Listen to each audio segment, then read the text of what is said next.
সুদীপা সেনগুপ্ত পরিবারের মেয়ে বৌদি। ওর জন্ম পরিচয় আছে, ও অনাথ নয়। এই দেখো অনাথ আশ্রম থেকে প্রমাণ নিয়ে এসেছি। হ্যাঁ বন্ধুরা, অনুরাগের ছোঁয়া ধারাবাহিকের আগামী পর্বগুলোতে এমনই সব চমকপ্রদ ঘটনা ঘটতে চলেছে। তাই দেরি না করে এখনই আমাদের চ্যানেলটি সাবস্ক্রাইব করুন।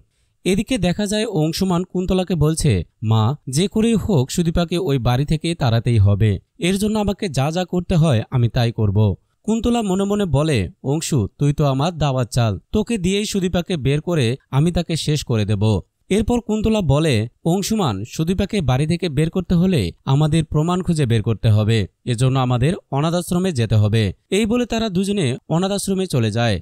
এদিকে বড়মা সুদীপাকে বাড়ি থেকে বের করে দেওয়ার জন্য প্রস্তুত। বড়মা সুদীপাকে বলে, তুমি 15 দিন সময় চেয়েছিলে, আজ তোমার শেষ দিন, এখনই তোমাকে চৌধুরী বাড়ি ছাড়তে হবে।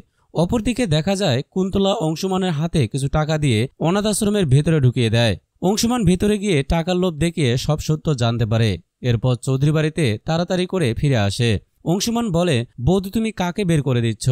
তুমি জানো সুদীপা কে? সুদীপার বংশ পরিচয় আছে, ও সেনগুপ্ত বাড়ির মেয়ে সূর্য সেনের নাতনি। ওকে বের করে দিও না, ও এই বাড়ির লক্ষ্মী। তো বন্ধুরা, তোমরা এটাই তো চাও, যেন এভাবেই অংশুমান প্রমাণসহ সুদীপার আসল পরিচয় সবার সামনে আনে? কমেন্ট করে জানাও তোমাদের মতামত।